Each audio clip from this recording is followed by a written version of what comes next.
Good. G'day everyone. My name is William Thompson. I'm speaking on behalf of my group. Our group is actually called The Locker Room. It's quite a simple concept. Basically, you've probably heard from MyFitnessFun earlier that Australia's getting obese. You see in the Sydney Morning Herald also about traffic into the city is just terrible. There's car park all the way in. And also on an international level, there's a whole talks about sustainability, etc. Our business, we don't believe that we can actually fix that for the world, but we can probably fix that for the individual. And what it is it's changing storage facilities for the alternative commuter. By alternative commuter, what we mean is someone that chooses to run or cycle into work rather than get a bus, a train, or drive their own car in. These facilities are normally called end-of-trip facilities, and they're already been installed in many businesses. In the city, you've got Westpac, etc., Google, etc., KPMG. They all have these facilities.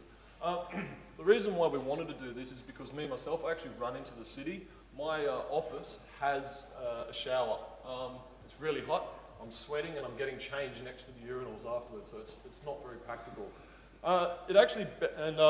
It benefits the individual, the business, and government. The way it benefits the individual is it's been shown that commuting into the city, if you live within 20 k's of your destination, is actually 20 to 30% faster if you run or cycle in. Also, you can save money, obviously, on the fares to get in. Just the other week, the Sydney Morning Herald said that people that ride 2 to 3 hours a week actually have 50% less chance of heart attacks when they grow older, over 50, etc. So it's a real benefit for the individual. For the companies, there's a lot of data that shows that healthy workers are actually more productive workers. And it's not just that. If you want to build a building in Sydney, say the limit is 30 floors. Well, the council is saying, okay, you want to build it to 40 floors. What we'll do is we'll allow you to build it to 40 floors as long as you put in 2 floors of end-of-trip facilities, because they actually want to help these end-of-trip facilities proliferate around. So there's benefits for everyone there. But the problem is Westpac, it's a financial organisation. Google, it's a technological organisation. Neither of them actually manage these facilities or can have the real skills to manage it. What we're hoping to provide, or what we can provide, we can provide the service for them at a cheaper rate. What we want to do is, originally we looked at starting our own facilities and charging a membership, just like Fitness First, whatever, $50 a month or whatever, but that required us to have a couple of $100,000 of capital to go find an appropriate venue. Startup was a huge risk.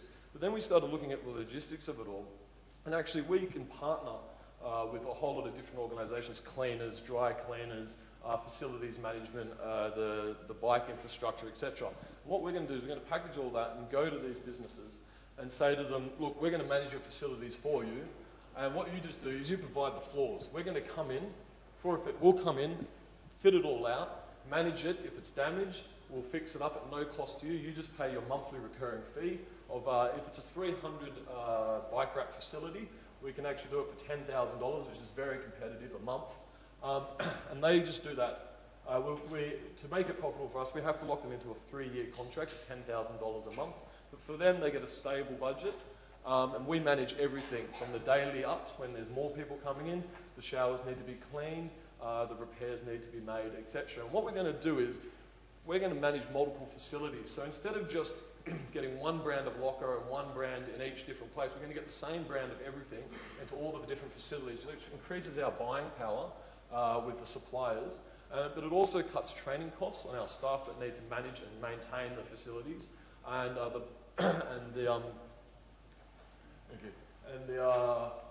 so it cuts the cost there. We've actually done a projection, and in our first 6 months, we want to get one facility. We feel if we get one facility, then we have an asset that we can leverage to, and within 3 months after that, at the 9-month mark, we want 2 facilities, and by the end of the year, we want 3 facilities. And we've calculated if by the end of the first year we're going to have 3 facilities, we'll be sitting on a profit of about $110,000. As we start to expand, there will be economies of scale, as I explained before, which will mean that we'll be able to get about $76,000 out of each facility, given that the average facility is 300 berths for bikes. Expand that out, extrapolate that out to 100 facilities, which is very plausible. Brisbane, Sydney, Melbourne, that's $7.6 million a year. So my team is myself and 3 others. I have work history in being an entrepreneur. I ran a company in Japan, events management. We were very profitable. Georgie has accounting.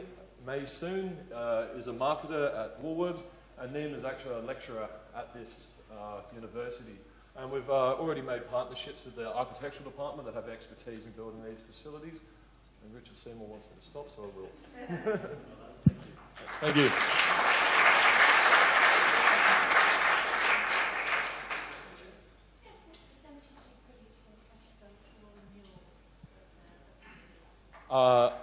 Okay, so the attrition rate of clients. The facilities itself, yes, so the corporate clients. We haven't looked beyond 3 years. They'll be looked into a 3-year contract. What we do want to do, and I didn't mention, is actually create a community around these facilities, and we'd have you see them running in the city, the Commonwealth Banks, and they go do all these trail walkers and stuff, corporate events. We actually want to have the locker room games once a year, where locker room at Westpac versus locker room at Google at a big games that we manage, and that will you'll only be able to do that if your company uses our facilities or uses us to manage your facilities to try and lock them in to continued using of us. Have you tested the idea with any customers? We actually, I should have mentioned this, we did a survey of 100, we got 102 responses. 39% of people said that they would definitely use these facilities if they were made available, and 70% of them said they'd actually be willing to pay equivalent, if not more, than what they actually pay at the moment to travel into the city. As for the corporates, well, there's already corporates building them. They're building them everywhere, and we have started to try and contact them. What we've been doing now is actually building up our relationships with the partnerships that we need, such as LADA, which does this up in Brisbane, and they have they're the ones that build these lockers and the purpose-built equipment, and they can actually provide us with leads into these corporates as well. I really like your idea of bringing together staff. Thank you. This is an extension on that point. How did you come up with the $10,000 price point? We've done a little bit of research on how much facilities cost to manage and extrapolated from that. So honestly, it hasn't been 100% proven. And this is actually one part of, this is actually a full slide deck, but I decided not to use it because I like to talk to you guys rather than to that. But one of the things that we do ask for is beyond money is actually we want to engage with someone that understands these corporate contracts and facilities management a bit more detail than we do, especially when we're asking these corporates to lock in for 3 years. From a landlord's perspective. Sorry? From a landlord's Yep. perspective. Yep. Neighbours racing, restart racing, what effect does it have? Nate? Neighbours restart racing. The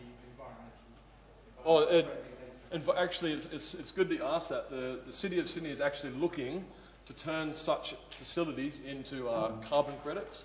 So if they say 300 people are coming in every day, that's 300 people not catching trains, buses, etc. That can be credited to that company as carbon credits, thereby alleviating their tax burden. And of course, I mean, being something like that, we have to put in shower heads that are water restricted, etc. Great. All right. Thank you. Beautiful. Thank you very much.